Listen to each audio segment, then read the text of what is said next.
I know that some in our audience know the finer points of hockey. The Chris Johnston Show. We are your friends. The biggest stories, bringing you inside the game. What did you hear?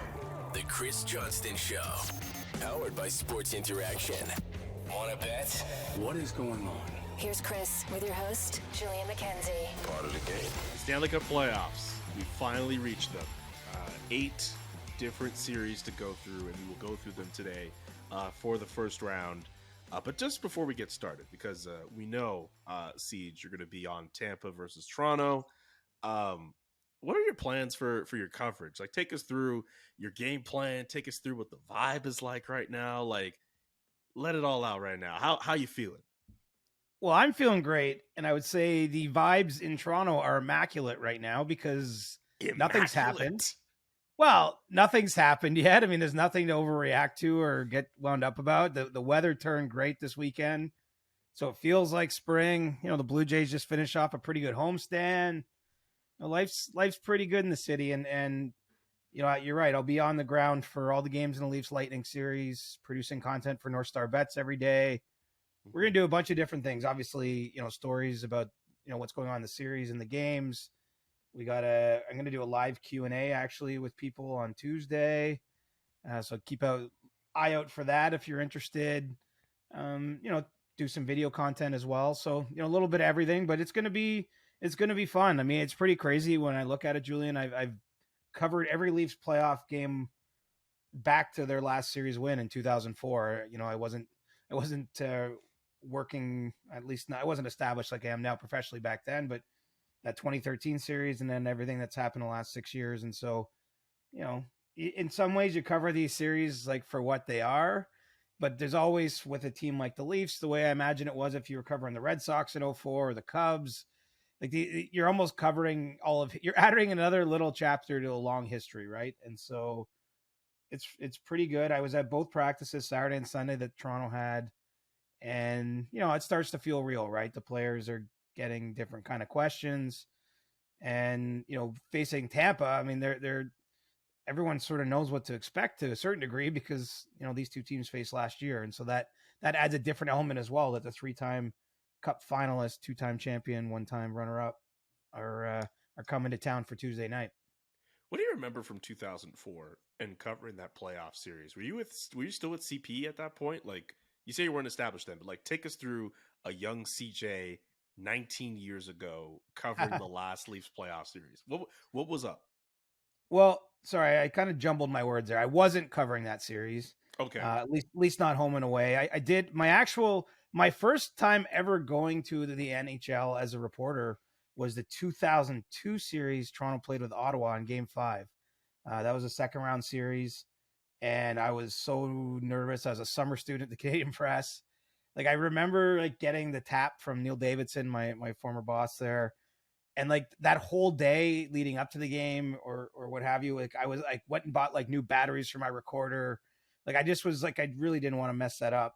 And, you know, that was the night that Daniel Alfredson hit Darcy Tucker from behind for fans of a certain vintage and scored the winning goal to put Ottawa up 3-2 heading home. You know, it looked pretty dire for the Leafs in that moment. I did a sidebar actually on the fact that it might've been Curtis Joseph's last game in Toronto because he was a pending unrestricted free agent at the time, very popular goaltender for the team. But the Leafs did wind up coming back and winning Game 6 and 7 and extending it. But, you know, what I mean, I guess, is that I've been along for the journey, so to speak, or had a pretty good seat for the journey going all the way back to the 2013 series with Boston, which ended in memorable fashion in Game 7, and then all 6 of these playoff series since then. And so I guess I've seen the struggle, if you want to call it, from great seats to finally break through and win a playoff series again. You know, the last time they did that was 2004, the longest drought in the entire league right now.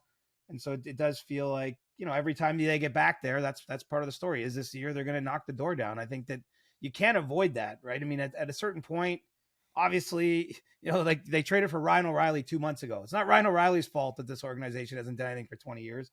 It's not even really the fault of a lot of the guys, but it's still part of the discussion that they face, and they're answering questions about it every day. And you can imagine those will only ramp up as they go through, and especially if they get a chance to go into a game where they can eliminate the Lightning, which they did have last year in Game 6 and couldn't get the job done, and obviously in Game 7 again too. Hold some of that fire for when we go through every series, including Tampa Bay and Toronto, which we're basically going to spend the bulk of the episode going through the first round series, and then we'll get to your questions for Ask CJ. Nice. Of course, we will have sports interaction. Got some conference odds for you.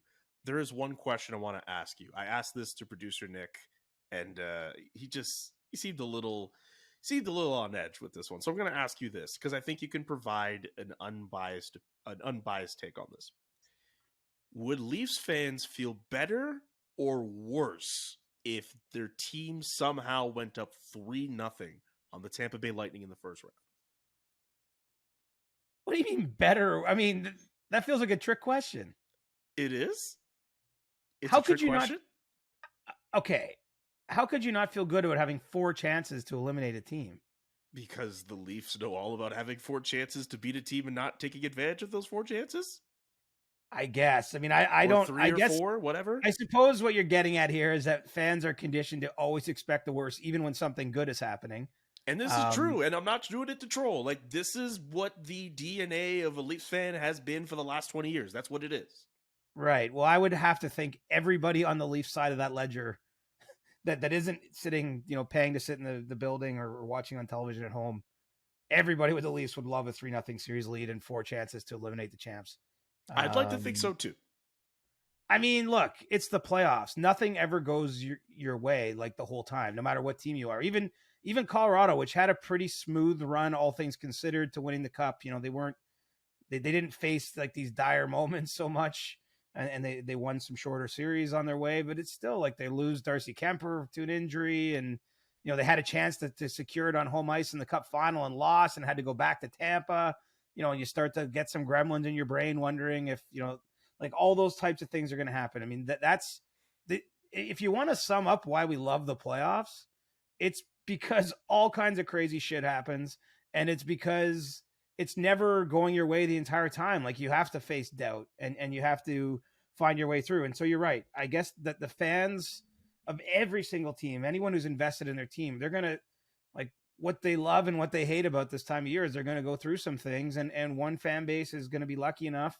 I mean, 8 are going to be lucky enough to at least celebrate a series win, which I do think in most cities that matters still. I mean, obviously there's a couple where it's kind of a cup or bust year this year, but if you're a Devils fan, right, and you've watched what your team's been through and this build up, and now you got this exciting young team. Like, if you win one series, obviously you want to see your team win the cup, but I think winning one series matters to a fan base like New Jersey. I think it matters obviously in Toronto, and we can go right down the line. The Minnesota Wild have had a really good team for a lot of years. They haven't, won in a number of years in the first round. I think that there's going to be 8 fan bases that get that excitement, and then one that gets the ultimate joy. That's going to be a 2-month roller coaster ride where your stomach's in your throat for half the time, because that's what being a fan is caring, right? And this is such a cool time of year. So yeah, I don't have a message for Leafs fans in particular, but I would say if you're pondering that question, don't overthink it. You want your team up 3-0 because the margins for screwing that up are pretty low. And even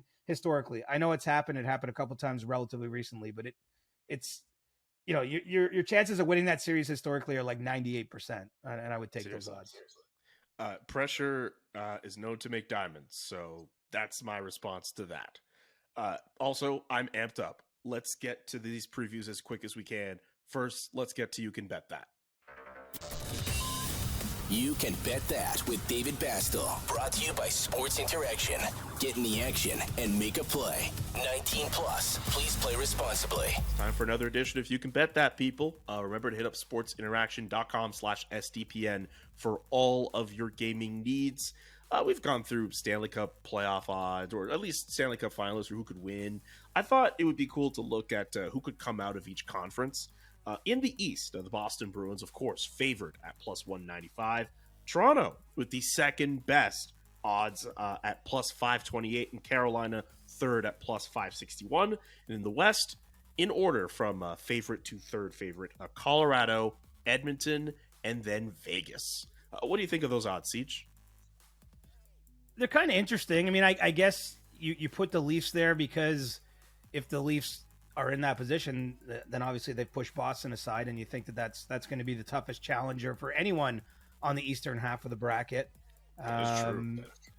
You know what I mean? I mean, that's the big question. Obviously, the Bruins carry the big favorite title, and with good reason. On 65 wins and 135 points, like I'm not sure if I've wrapped my mind around how crazy that season was, how much has to go right.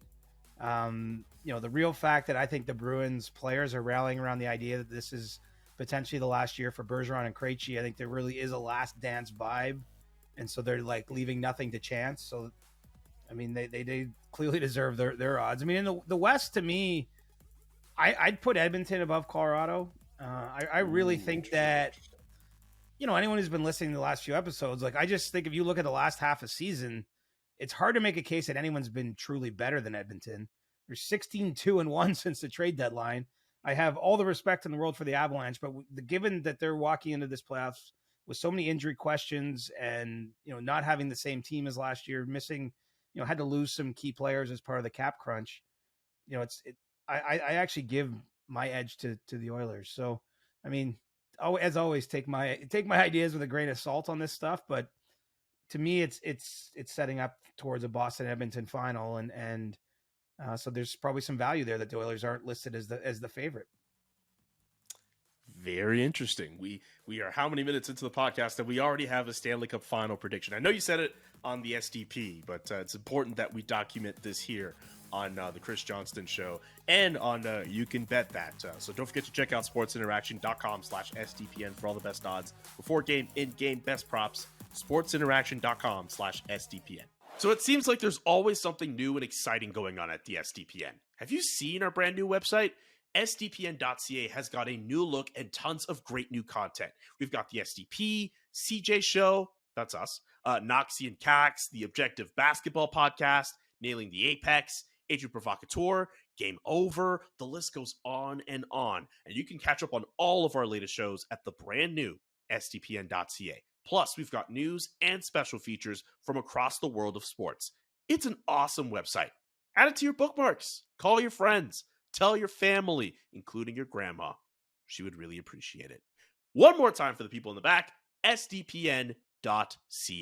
CJ, let's begin with the look at the 8th series for the first round of the 2023 Stanley Cup playoffs.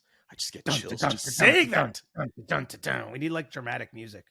Yes, we do. I don't know if there's a way we could layer that in post. I'm not sure. It doesn't matter. I'm excited all the same. I'll just be the soundtrack. Yeah, exactly. I wanted to start off with some series that we're going to start off on the Monday, and then obviously another set are going to go on the Tuesday. Let's start with an Eastern Conference series that'll be very interesting to follow. The Florida Panthers. Once upon a time, they were labeled soft. They're in the playoffs versus the Boston Bruins, who, as you mentioned in our previous segment, there is a last dance vibe to them. Panthers, Bruins. What are you thinking? The Panthers would scare me a little bit if I'm Boston, like just a tiny bit, because of how they got into the playoffs, right? Like they really charged in those last few weeks. They rallied behind their third string goaltender, Alex Lyon. Sometimes in sports, teams get on kind of a run that maybe isn't easily explained. They just get a certain vibe or confidence and start riffing. And I do think in this series, Florida really has nothing to lose. As good as that team is, and they have some difference makers. I mean, they seem like the kind of team that could be a disruptor, right? But as I look through it, as I see news, for example, of Alexander Barkov missing a practice before the playoffs, Sam Bennett not likely to play in the series, and with respect to Alex Lyon, with how his track record is, it's just hard for me to really build a case as much as I might like to get some clicks or some headlines that I think the Panthers are going to win this series. And so I actually will spoil the surprise because we have 7 more of these to do. I think this will be the most lopsided series in the first round. I think the Bruins take it in 5 games and, relatively easily. I mean, there's no real easy playoff win. I mean, it's not like you don't see anyone really have a sweep with like 4 or 5-0 wins. Like usually even along the way, you got to grind out a 1-0 game or 2-1 or 3-2 or that kind of thing. But I just think Boston's so strong. I don't think they're going to take their eyes off the prize or get ahead of themselves in any way. I even like the way they handled the end of the season. They did give some of their top players lots of rest, especially the older guys like Krejci. And so, I think they'll be ready for the task. And, kudos to the Panthers for rallying to get in the playoffs, but I think they're going to have a hard time sticking around for too long. Okay, all right. So you heard it here first, people. The Bruins should make easy work of the Florida Panthers, even though they might have an MVP candidate in Matthew Tkachuk and a goalie in Alex Lyon, who I'm not sure how many teams have really read the book on, considering what he did to get into the playoffs. But yeah, the Bruins just might be too good. They might just be too good. It's funny when we're recording this, by the way, like just as a quick interlude, because I just know I'm going to say something that it will be easily clipped and I'm going to look like a moron in 2 weeks or less. Like whatever it is, maybe it's not that series, but I just gave the Panthers no hope in that series. I tried to like paint a little positive and then like watch it go to 7 and or them to win or something. And then anyway, we're arming the people with easy fuel to come back at us and point out our foibles. Imagine someone from the Panthers organization listens to this podcast and say, "Oh, first Keith Tkachuk, now this." It's just any way to add fuel to the fire. Well, the flip side is it's not really a hot take to say that a 65-win team might take a team that actually finished with fewer points than one or two that missed in the Western Conference to the woodshed. No, it's not a hot take at all. Okay, let's go to the New York Islanders and the Carolina Hurricanes. What are you feeling on this one? It's going to be tough to stay up for all 7 games that'll be played in this series because I don't know that there's going to be a whole lot of scoring. But, and I'm just being tongue in cheek, but I will say this. What's interesting for me is that Carolina is kind of an intriguing team for me entering these playoffs. And I think they have to sort of face their ghosts of playoff past, like right out of the gate here, right? Because what has really eluded them to having a longer postseason run these last few seasons is the goal scoring has really dried up. And so that's going to be a question. And they're going against Ilya Sorokin, who when anyone plays them tends to have trouble scoring goals across the NHL. And you really have two good defensively minded teams in this series. So I think that it's just going to be a grinding, difficult series. I think it's important to stay patient, especially for the players, on the Hurricane side that are expected to put the puck in the net. I have Carolina winning this series, but I think it's going to go, 6 games type of thing, like, maybe even 7. I think that I see it as being a long series for Carolina. I just don't know what the case is that I can build in my mind for the Islanders to win it. I think Carolina still, the underlying numbers are strong there. I think the experience level is important. And I don't see any real holes in the Hurricanes lineup, but they don't have game breakers, right? Or they don't have the difference makers. And of course they're robbed the potential of one with Andrei Svechnikov suffering the injury he did earlier this season. So I think Carolina gets through, but I think it's going to be difficult and plodding and excruciating at times. And maybe we have like a 4 overtime game in this series or something. But I do think the Hurricanes are going to find their way to the second round. Chris Stradamus with the 4 overtime call. Maybe I want to throw I figured since I might get radioed on a few things, I want to throw a few random predictions out there that we can also clip those and be like, CJ knew. Yes, I would love that. Also, if it's gonna be a 4 overtime game, let Gord Miller call it. I want Gord Miller to call. Do we know which play-by-play guys are calling which series at this point? I haven't checked. Surely they're in their respective cities, but I haven't checked. I don't know who's calling which series. Okay. We also have the US broadcasters and the Canadian based ones too. Right. We can assume. I mean, I don't think it's that big of an assumption to say that Chris Cuthbert and Craig Simpson will have Toronto Tampa. Like, I heard that John Garrett, who's retiring from the Canucks regional broadcast after the season, and John Shorthouse are calling one of the series for Sportsnet. I think they're calling Boston, Florida. Oh, that's fun. That's cool. So we get more of those two. Salute to John Garrett, by the way. Yeah, exactly. And then, but I don't know. I would assume Ryan Singh is calling probably the Edmonton series. I would assume for Sportsnet, but I haven't seen that confirmed. And obviously, they'll also be doing the Winnipeg Vegas series. But I don't know who has that call. And down in the U.S., what's the biggest series? I guess it's Rangers Devils probably for the main play. Like I guess for the States, really, yeah. But anyway. This is us just guessing wildly at staffing decisions of companies that we have no insight into. At the same time, like, just for me as a nerd, I'm totally into that as someone who's just like a big play-by-play nerd.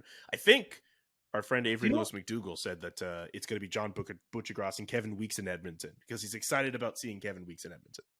Cool. Yeah. I mean, the one thing with the Flames missing is I just hate that we're not going to have Rick Ball on a call because I think for me, he's one of my like low key favorite play by play guys in the league. Just has a really great call. Really nice guy. Whether he's working with Greg Millen or Kelly Rudy, he always seems like he's having fun in the booth.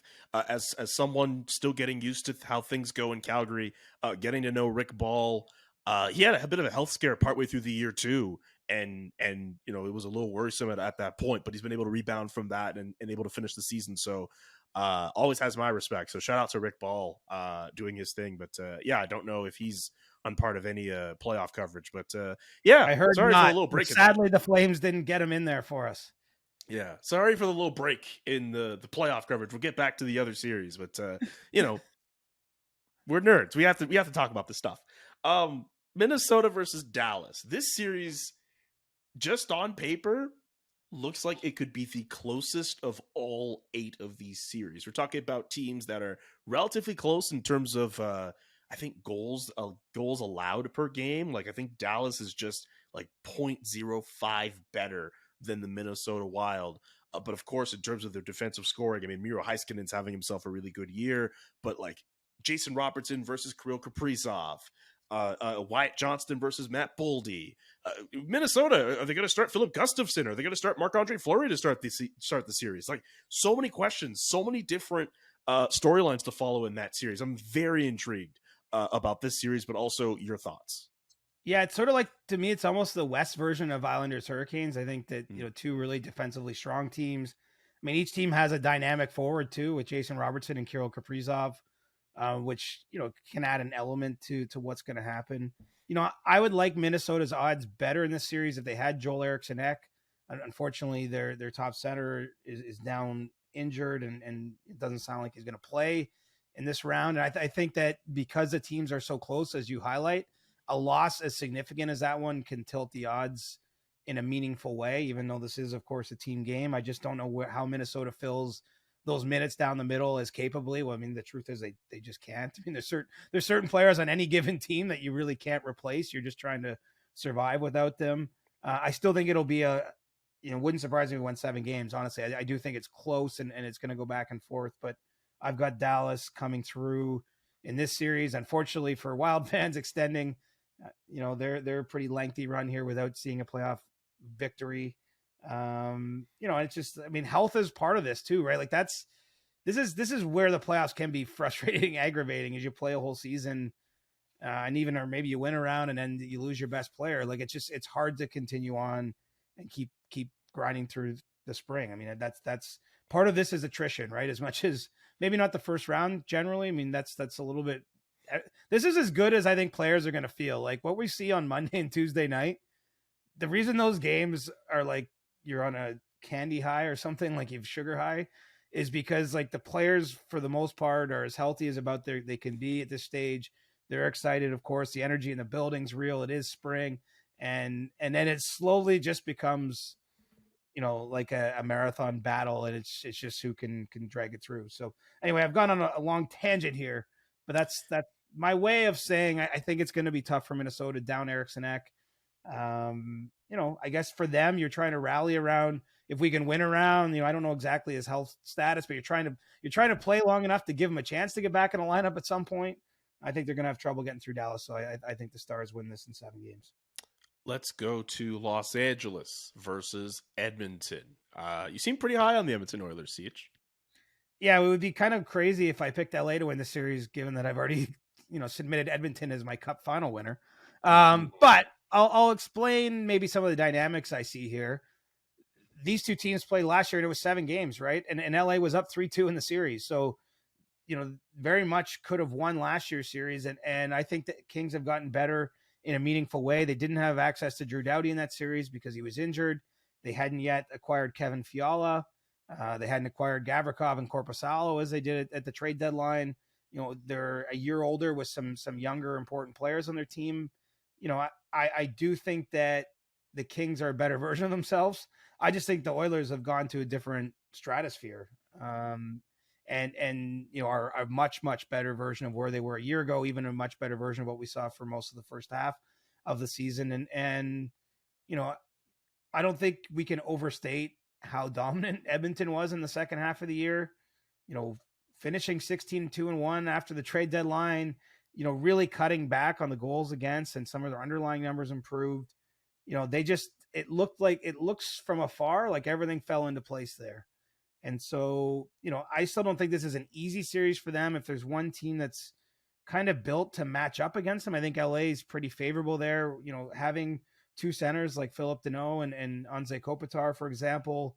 I mean, I don't know. There's not too much anyone can do with McDavid and Draisaitl, if you know what I mean. Like it's not like anyone shuts them down, quote unquote. But I do think you like your odds in a series where at least you can build two pretty strong defensive lines and guys that can log big minutes against top players and have a pretty proven track record of that. So I think the Kings do match up reasonably well with Edmonton here. But I would be stunned if the Edmonton Oilers were out in round one. I think that they're poised here for a really long run through the postseason, and I think they get the job done in 6 games. Anze Kopitar will obviously have his hands full.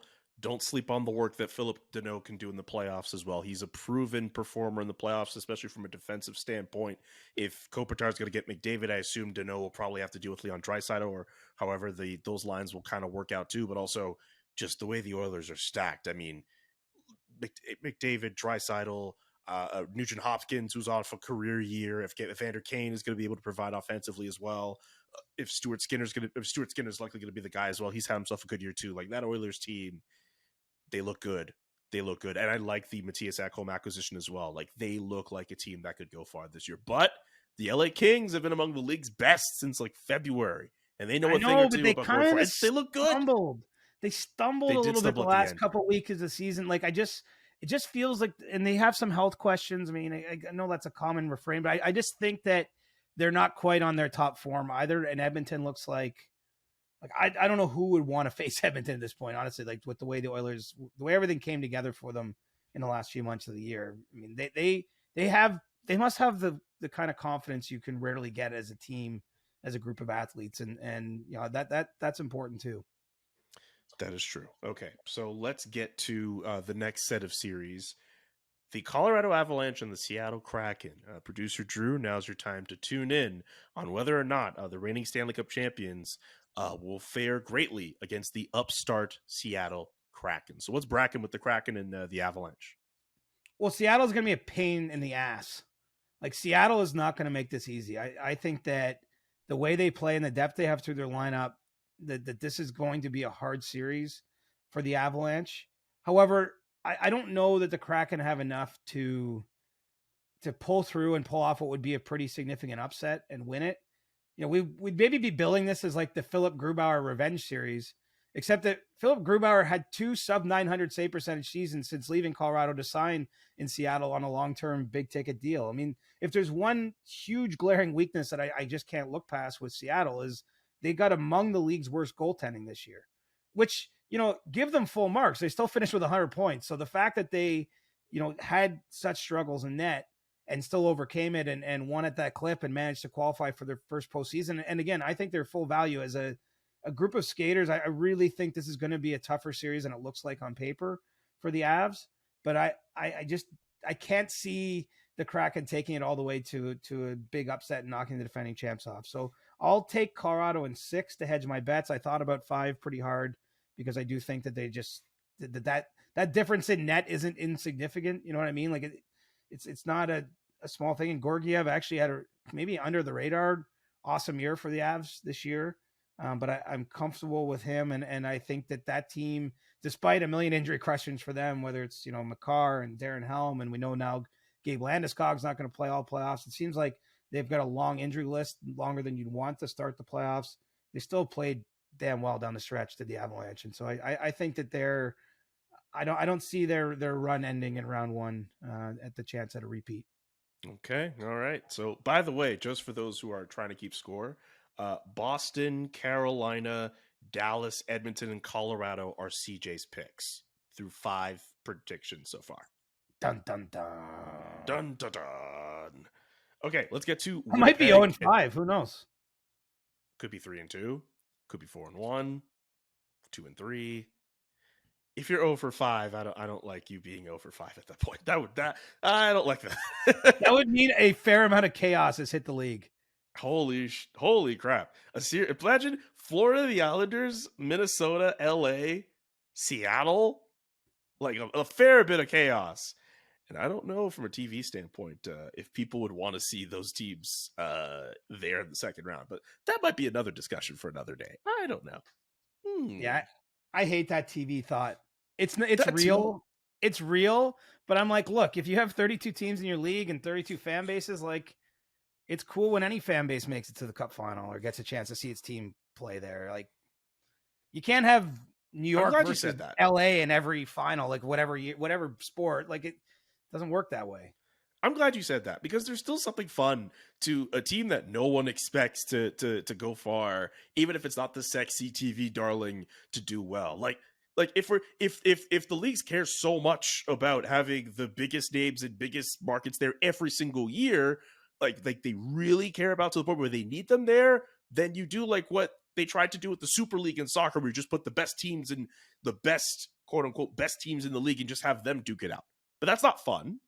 It's not exciting. Well, and part of sports is a story. Like, there could be a cool story, right? Maybe Florida goes to the Cup final this year. What a story that would be. It would be amazing. Right?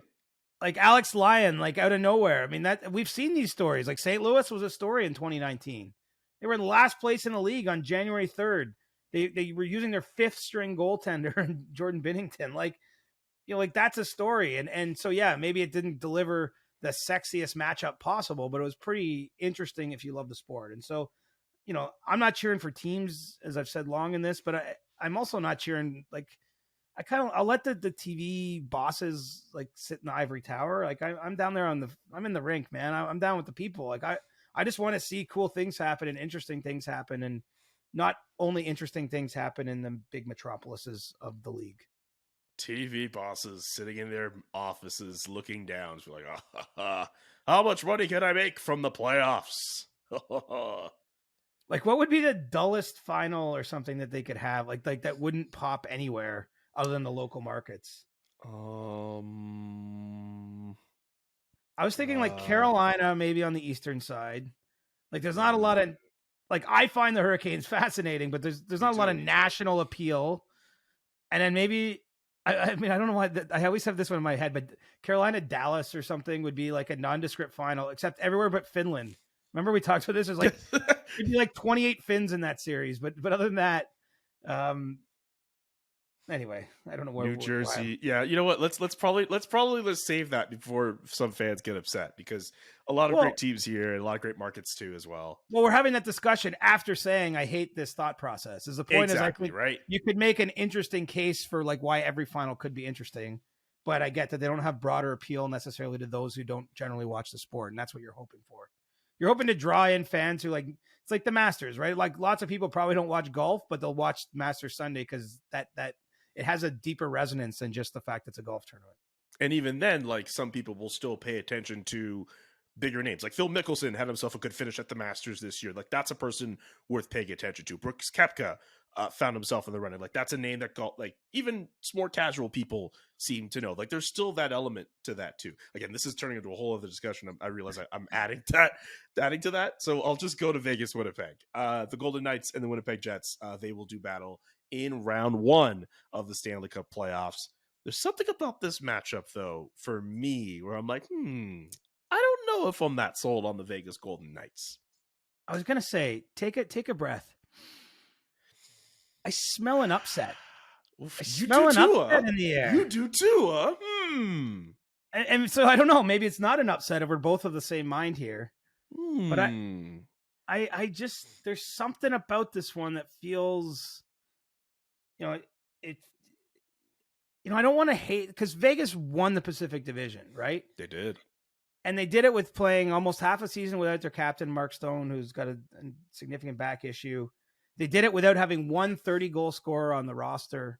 They did it while playing 5 different goalies throughout the year, and 4 of whom they played to a fair degree, like that at various points were regular players they used.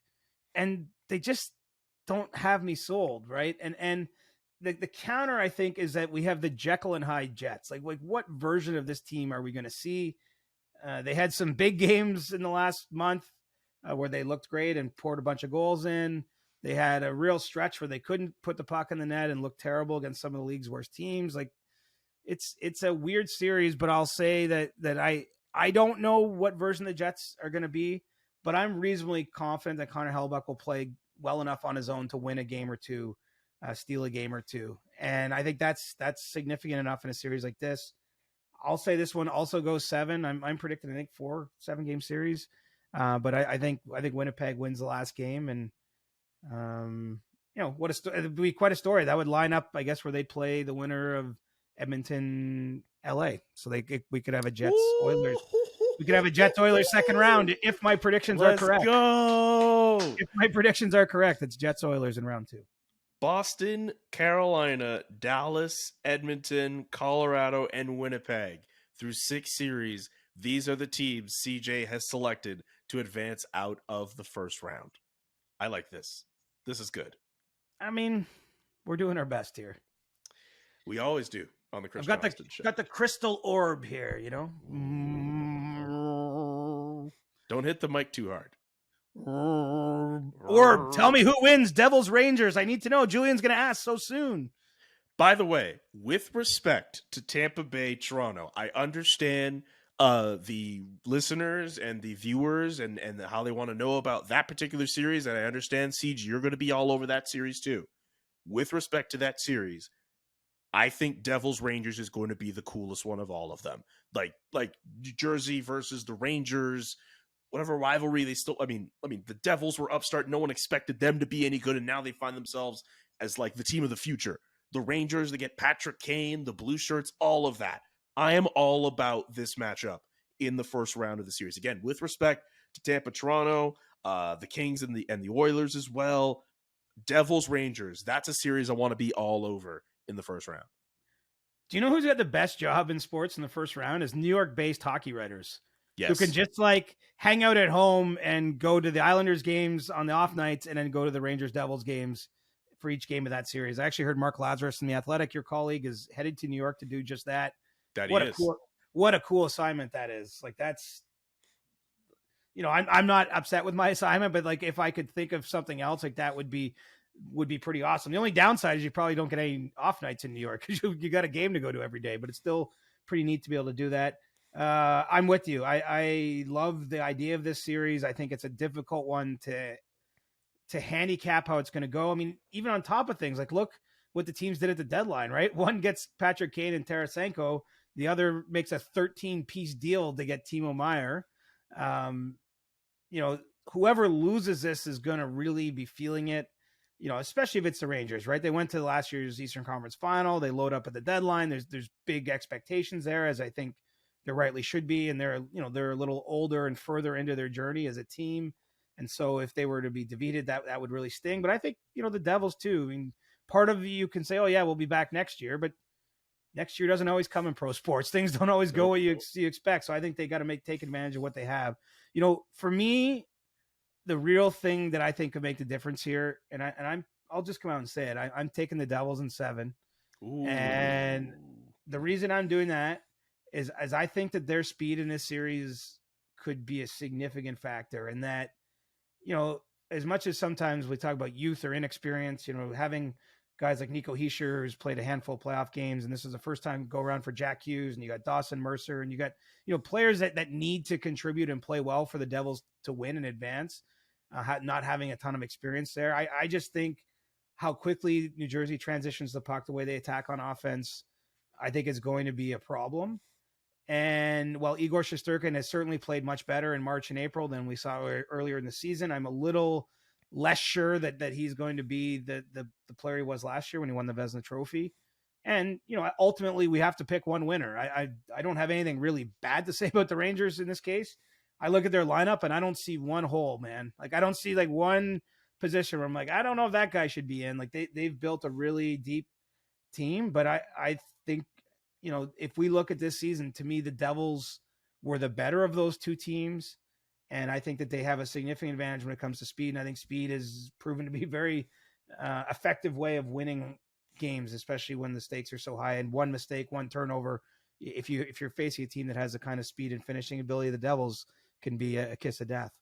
Is their speed that much overwhelmingly better than the Rangers, though? I mean, the kid line has some quickness. I mean, Panarin and Zibanejad they're not slow of foot necessarily, too. Plus, the fact that they have Igor Shesterkin in net, like, I like him better than Vitek Vanacek. No disrespect to him, but like, there's something about this Rangers team that, like, I don't know if they're the team that's going to come out of the Eastern Conference, but like, I like them to win another series. And I'm aware on another podcast I said the Devils could be that team that goes a lot farther than some people could expect. But that Rangers team, the way that they're built, like I expect them to get a win over the Devils, but also I expect that series to go the distance as well. Okay, wait a of minute. The talent. So let's be clear here. Are you picking the Rangers then? I'm picking the Rangers. Well, we're having a friendly bet on this series then. I've got the Let's do it. Devils. You've got the Rangers. We've got the viewers and listeners as holding us to account. And I think the Yes. stake should be the loser has to eat a hot dog during a future podcast. It does not have to have poutine on it, but the Is loser that a loss for you though if you lose? I don't think either of us really want to eat a hot dog during an episode. Like, it's not like the best look. Look, could be a mess. I'm sure the Yeah. sound on the mic That's would be why. pretty That's bad why too. this is what I think you have to eat a hot dog on a future episode of the CJ Show if the Devils win, and then conversely, I would have to pay my penance should the Rangers come through. Okay, well, okay. How about this? Come on, you're stuck. No. Here's the thing. Let's up the ante a little bit. If I lose, I will make myself a poutine hot dog and I will eat it on A camera. homemade one? Yeah, like I'll find the curds, I'll get some fries, I'll get the gravy, like I'll find a way to make that work. If you lose, I mean, yes, it's okay for you to eat a hot dog. Okay. But You set the terms then. What do you want me to eat, or what do you want me to do? try to think. Is it sufficient for you to eat a steamy, or would I be okay with you eating a regular hot dog, but you have to admit that all of my food choices are better than yours? I guess if you really wanted to punish me, you could make me make it in that crappy way you like it, with that topping I would never put on it normally. You mean you just have a Montreal steamy? So like I only said relish. No, I For thought you people said that who are you like confused, relish or something. No, I said I like relish, and even then I didn't add the full context to this. But like relish and like chopped onions and mustard, like an all dressed hot dog, like a Montreal steamy. Like I don't just put like relish on it. But now that you mention it, maybe that's what you should do. You should just lather it in relish. I've honestly in my entire life never had relish on a hot dog. I think that's what we're gonna have to do. If the Devils lose, you have to eat a hot dog lathered in relish. Nothing but relish. Oh God, that's gross. Okay, I'll do it. I want real steaks here, and not Yeah, simply no, like I want real money steaks here, or too. like, hey, you buy me dinner or something. No, I want the audience to share in this and to be able to Yes. live this through us. So you're eating a poutine hot dog, and I'm eating a relish covered Relish covered hot dog. glizzy or To whatever be you clear, call it. I don't just eat relish covered hot dogs. It's part of a larger recipe. But in this particular instance, relish hot dogs probably doesn't seem all All right. that appetizing. Handshake. Okay, Handshake. shake. Done. All Okay. right. All right, we've gone through 7 of 8. I guess we have to get down to Tampa Bay versus Toronto and that playoff series, which we did touch off on the top. But yes, where do you see this one going? Mark We me could have down also for done a Leaf- bet to this one too, because I know where you're going to go and I know where I'm going to. This could have easily been a bet as well. Mark me down for Leafs in 6. Ooh, you're avoiding Game 7.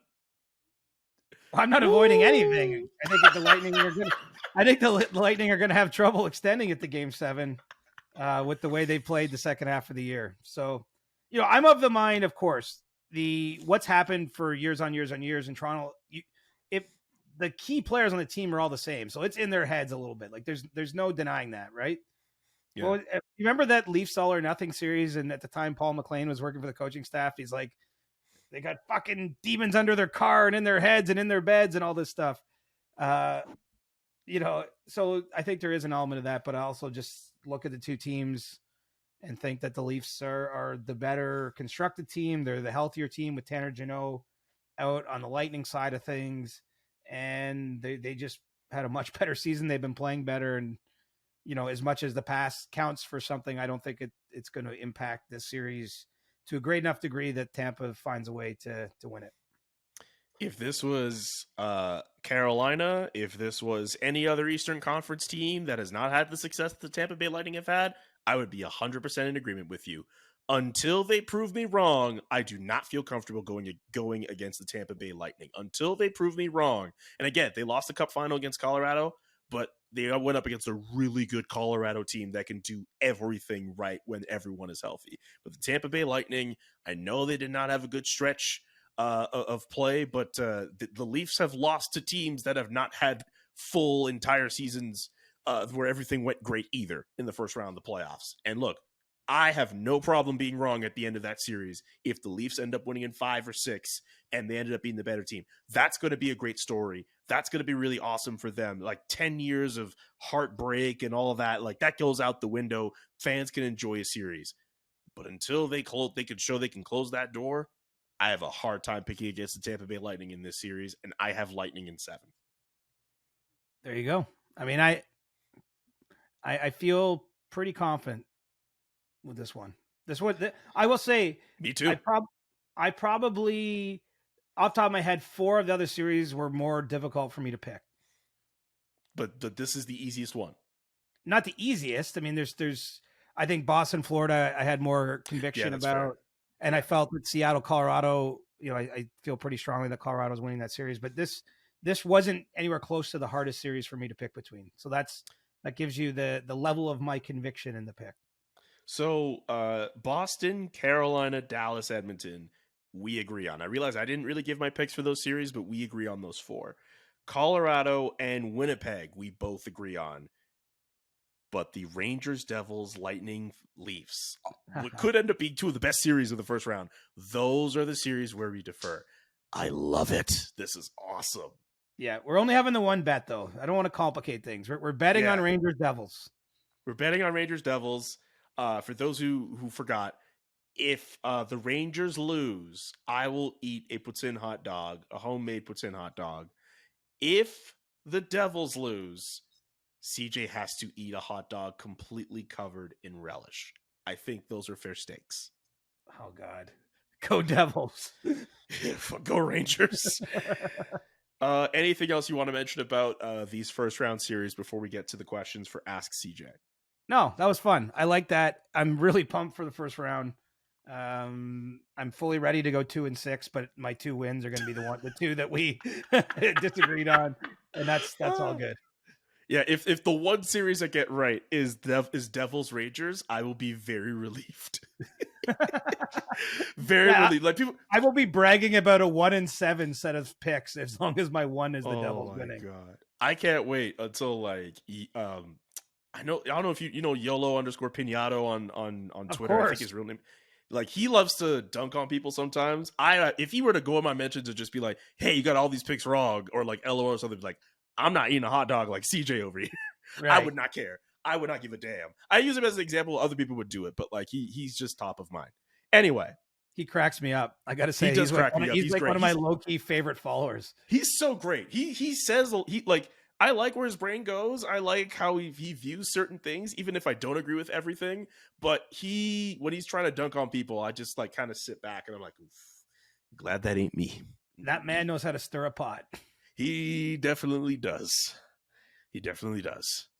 It's time for Ask CJ, where we take in questions from viewers like you or listeners like you, however you decide to consume this podcast. And we get CJ to answer them to the best of his ability. Thank you to everyone who responded on Twitter as well as on Discord. Are you ready, CJ? Locked and loaded. Jeremiah Lawrence, what's happening with Brad Treliving? He's got to decide what's next, man. I don't have much more than that. I think that the conversations are happening, and he's run the team there for 10 years, and he's got to figure out if he wants to stick around and if there's conditions available for him to do so. I think it'd be hard to walk away, but who knows? Everyone's got to make a decision. So, I don't occupy that space between Brad's ears, so it's hard to know exactly what to say beyond that. But I don't think this will drag on for too much longer because obviously this is the sort of thing the organization needs its direction, and I think for Brad, it's he's had a long time to think about it. They had conversations earlier in the year about an extension, and now they have to decide if they're going to do it or go in their separate ways. For those wondering with Brad Treliving, the Flames did have their locker clean out on Friday. Sutter and Treliving, neither of them spoke that day. As of now, when we're recording this, we don't know specifically when they will. I imagine it will be in the coming days. We probably won't have to wait that long. But for those wondering, like, we haven't really heard anything from those two. They have not spoken yet. And I'm not inclined to believe that's unusual. It's unusual. It is very unusual because I'm very used to the players talking and then management or the coach like speaking afterward. That's what I am used to. I forgot who I was speaking to after locker cleanout, and I believe they were making the point that it's not the first time it's happened in that market. At the same time, considering what's going on with both of those men and what could happen and how they should be evaluated for this offseason, I don't know. There might be something to it. I don't know. Well, generally, just for those who aren't on our side of the fence in terms of what we work in, usually that availability happens 48 to 72 hours after a team has played its final game. We're beyond that window in Calgary, but usually they like to address the death while the body's still fresh. But I'm not going to take that analogy any further, but the Flames of 2022-23 are decaying soon. Yeah. Move to the next question. Save me from myself. If the Leafs lose in round one, talk about saving you for yourself. There's a Leafs question right after. If the Leafs lose in round one, what would you suggest fans do with all that free time over the spring? And that is from Platinum Seat Ghosts on Twitter. I appreciate the question. I think there's lots of things you could do. You could enjoy regular, nice long walks and get some fresh air. You could pursue new hobbies. Maybe take up pickleball or pizza making.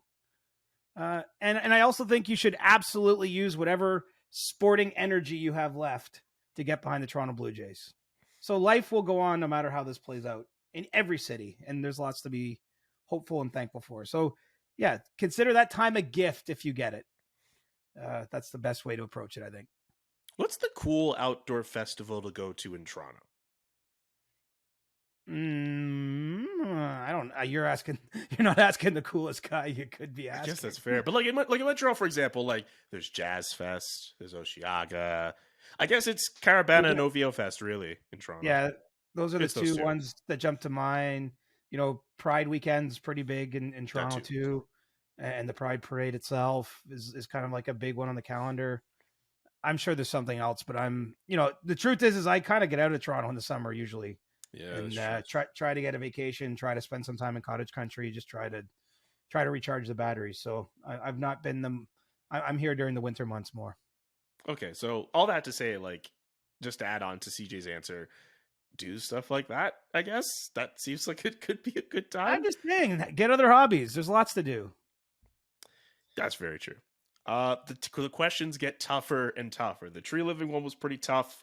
I would say the Leafs one is that was inside heat right out of the gate.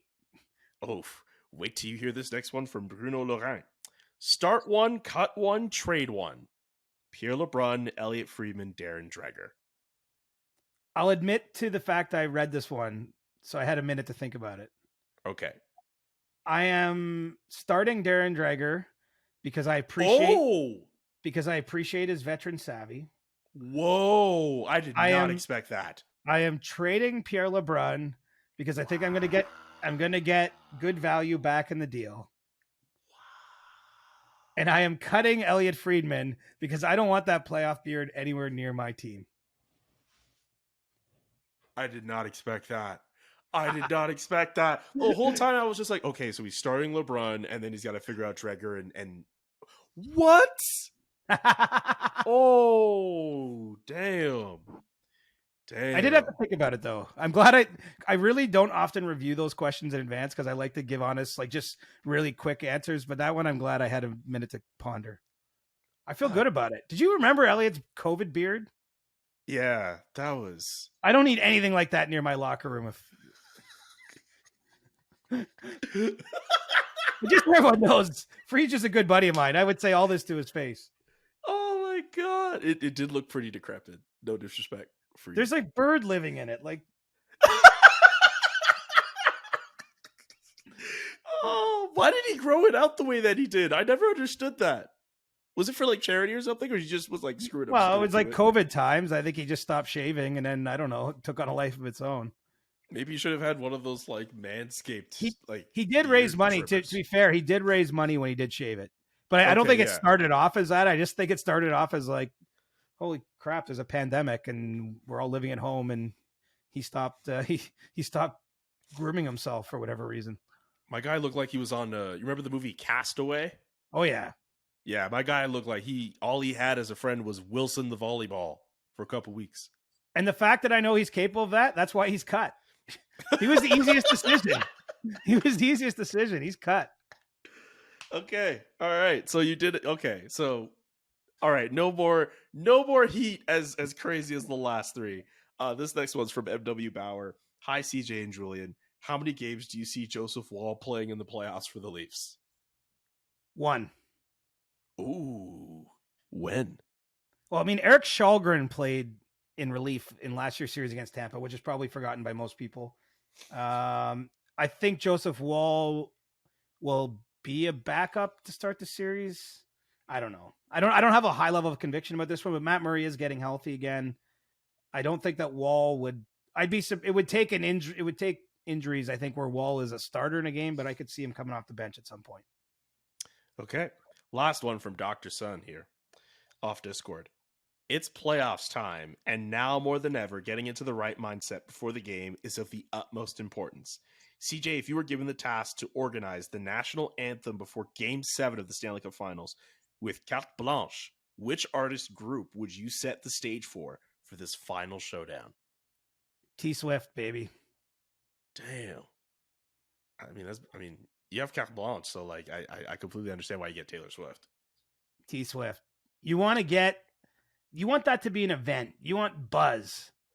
You know what kind of buzz there'd be if Taylor Swift was performing the anthems? That'd be pretty cool. Yeah, that'd be a huge deal. So that would be a massive deal. I mean, I think she might be beyond the budget, but a little beyond. If I have carte blanche, that's who I'm calling in. I mean, I could make a better answer probably if you told me what team is at home, because there might be like regional. There might be a regional pick that's better for each specific team that was hosting. But just generally speaking, I'm down with T-Swift. Okay, all right. Taylor Swift would be the artist you'd get to sing the anthem before Game 7 of the Stanley Cup Finals. I like that answer. I would take it for Game 62 of the regular season too, just to see the world explode. But like a random Nashville Predators game, which I understand there is history with Nashville and Taylor Swift, obviously, but Nashville does get legit. They got star power that are fans of that team. A lot of great artists live in that city and love the team. So man. I can't remember off the top of my head, but I covered that Stanley Cup final. I remember they were rolling out like A-listers or at least B-listers every game they played. Carrie Underwood probably performed at some point. Am I wrong? I think she did, yeah. And Mike Fisher, her husband, was on the team at the time. So absolutely, they're still together. Yes. I'm not the guy to ask. I'm pretty sure why that came to mind. I don't know why that came to mind. I was why are you out here doing that? Don't you? I don't know. It just kind of came to mind. I hope they are. I don't wish them wrong. I'm just like, all right, like we haven't checked on those two in a minute. Like I don't know. Sorry, this episode has gone off the rails, people. It's okay. You're just rattled because you're going to be eating a poutine hot dog in 2 weeks or so. I don't know. I think you're just overprojected because you don't like the idea of eating a relish hot dog in the slightest. I hate it. I hate the idea of it. I think eating a poutine hot dog is gonna be gross. Ugh. Anyway, let's wrap up this edition of the Chris Johnston Show, episode 155 of our illustrious program. We'll be back on Thursday with a brand new episode. Be sure to comment, like, and subscribe. And we'll have stick taps on Thursday. For CJ, Julian, so long, peace, and enjoy the 2023 Stanley Cup Finals. The Chris Johnston Show. Powered by Sports Interaction. Want to bet? Inside the Game, twice a week. Follow Chris on Twitter @ReporterChris. And follow Julian McKenzie @JK McKenzie. The Chris Johnston Show.